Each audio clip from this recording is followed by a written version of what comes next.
Que onda su pecho arriba, las manos, caballo moreno, penetra tu barrio. Assalamualaikum warahmatullahi wabarakatuh. Sahabat-sahabat pajak di seluruh Indonesia, semoga kalian dalam lindungan Allah Subhanahu wa taala. Video kali ini saya akan menjelaskan bagian daripada tax planning, yaitu strategi penghematan pajak melalui pemilihan bentuk usaha. Persoalan ini sering dihadapi oleh penanam modal atau investor baru yang ingin punya usaha tetapi bingung mau ditempatkan di mana dana investasinya dari sekian banyak pilihan bentuk usaha ya. Ia juga harus memikirkan jenis usaha atau portofolio investasi, apakah portofolio investasi sekuritas atau kegiatan perdagangan ataupun kegiatan industri atau kegiatan jasa, yang tujuan akhirnya tentu adalah untuk menentukan investasi yang memberikan kontribusi profit yang paling besar. Banyak pilihan bentuk usaha yang dapat dipertimbangkan oleh investor ya, itu semua akan bermuara pada besarnya pajak yang akan ditanggung kelak. Nah, disinilah persoalannya. Tingkat keuntungan bisa sama di antara beberapa bentuk usaha tersebut, namun besarnya pajak yang harus ditanggung itu bisa berbeda. Banyak alternatif yang bisa kita pergunakan untuk menghindari pungutan pajak ya. Cara yang paling gampang sih sebenarnya adalah ya nggak usah melaporkan pajak. Tapi itu membuat kita tidak bisa tidur. Kita akan merasa dikejar-kejar terus oleh otoritas pajak ya. Jadi cara yang paling elegan adalah untuk menghindari pungutan pajak ini dengan mencari cara bagaimana kita bisa meminimalisir pembayaran pajak kita tanpa harus menabrak koridor peraturan perpajakan atau undang-undang yang ada di negara ini. Berdasarkan undang-undang perpajakan yang berlaku di Republik ini, ada 3 jenis entitas hukum bisnis di Indonesia ini ya. Apa saja itu? Pertama, 1 perseroan terbatas, PT ya biasa kita kenal, koperasi dan yayasan. Yang kedua, persekutuan, baik itu firma, CP atau kongsi. Dan entitas ketiga adalah perseorangan. Dilihat dari aspek legalitasnya, perseroan terbatas, koperasi dan yayasan adalah entitas berbadan hukum karena ada pengesahan pemerintah dari Kemenkumham ya. Sedangkan persekutuan, firma, CP, kongsi dan perseorangan itu adalah entitas hukum atau entitas bisnis yang tidak berbadan hukum. Baiklah, kita coba mengulas mulai dari entitas pertama, yaitu usaha perseroan terbatas. Perseroan terbatas yang biasa disebut perseroan adalah badan hukum yang merupakan persekutuan modal ya, yang didirikan berdasarkan perjanjian melakukan kegiatan usaha dengan modal dasar yang seluruhnya terbagi dalam saham dan memenuhi persyaratan yang ditetapkan dalam undang-undang serta peraturan pelaksanaannya. Perseroan terbatas adalah salah satu bentuk badan hukum entitas bisnis yang paling banyak digunakan di Indonesia. Ya, didirikan dengan payung hukum Undang-Undang Nomor 40 Tahun 2007 tentang perseroan terbatas. Untuk mendirikan PT berdasarkan akte notaris yang didaftarkan di Kepanitiaan Pengadilan Negeri, lalu diumumkan dalam tambahan berita negara, diperlukan adanya pengesahan dari Kemenkumham. Untuk jenis entitas ini, tanggung jawab perusahaan dibebankan kepada direksi dan bukan kepada pemegang saham. Direksi adalah organ perseroan yang berwenang ya, dan bertanggung jawab penuh atas pengurusan perseroan untuk kepentingan perseroan itu sendiri.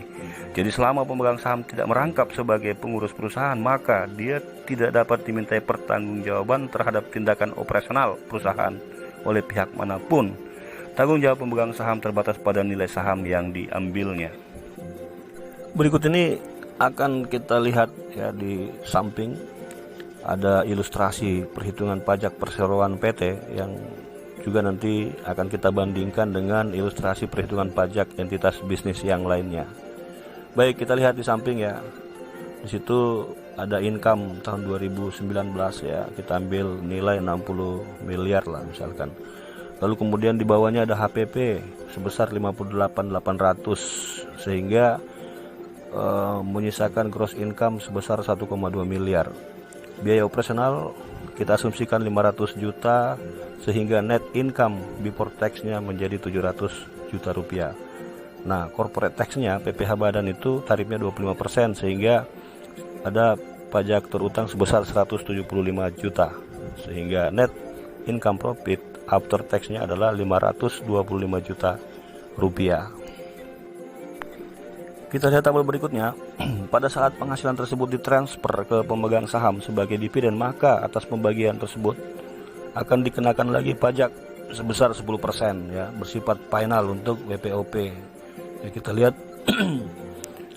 pada tabel di samping ya, terdapat net income before tax-nya 700 juta, lalu corporate tax-nya 25% tadi sebesar 175 juta, net income-nya adalah 525 juta.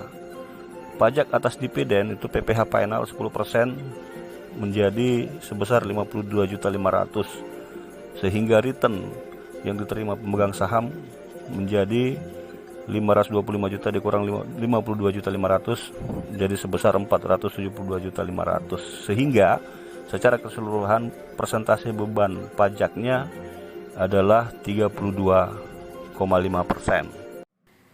Entitas hukum bisnis yang kedua adalah usaha persekutuan ya, baik itu CP, firma atau kongsi.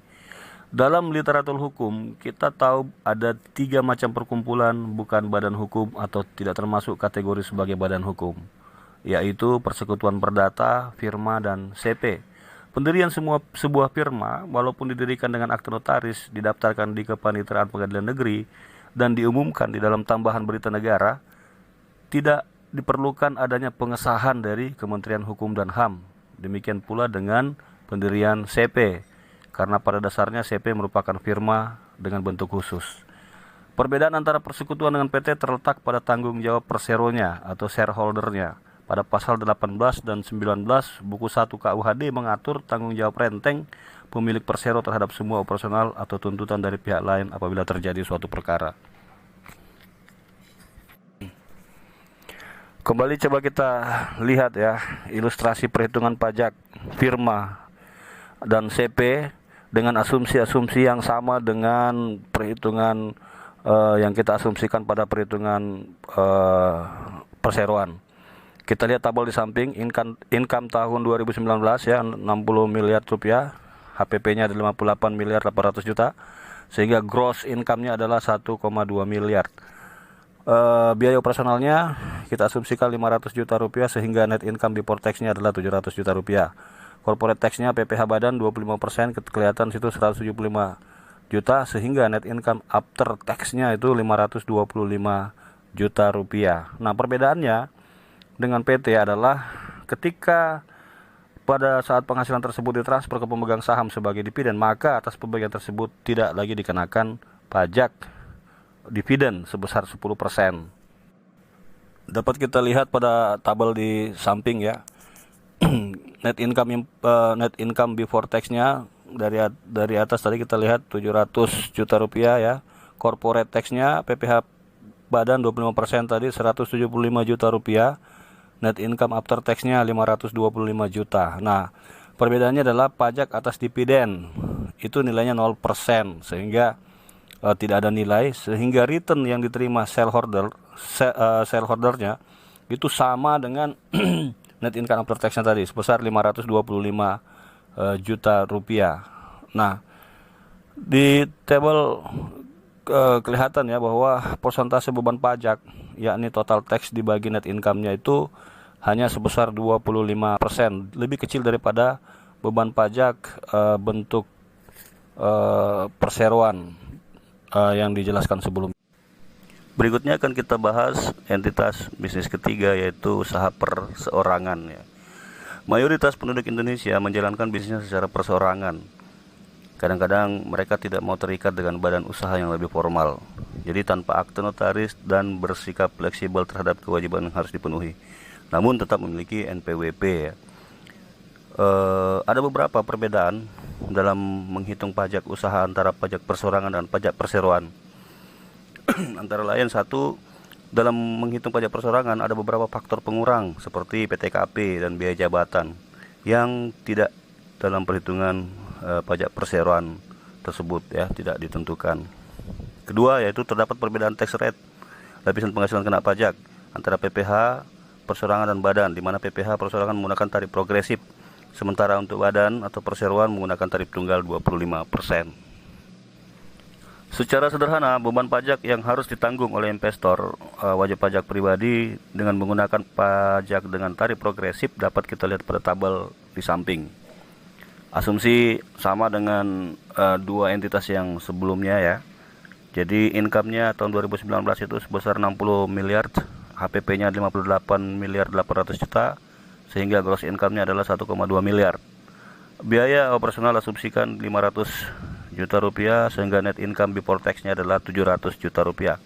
Nah, di sini membedakan ada PTKP sebagai faktor pengurang, adalah penghasilan tidak kena pajak. Kita asumsikan yang K1 saja ya, berarti 54 juta. Taxable income-nya adalah 646 juta rupiah, dan PPH pasal 21-nya sebesar 138 juta 800 ribu rupiah. Pada saat penghasilan tersebut ditransfer ke pemegang saham atau pemilik sebagai dividen, kalau di perseroan, maka atas pembagian tersebut tidak akan dikenakan lagi pajak ya. Seperti pada perseroan ada dividen final 10%.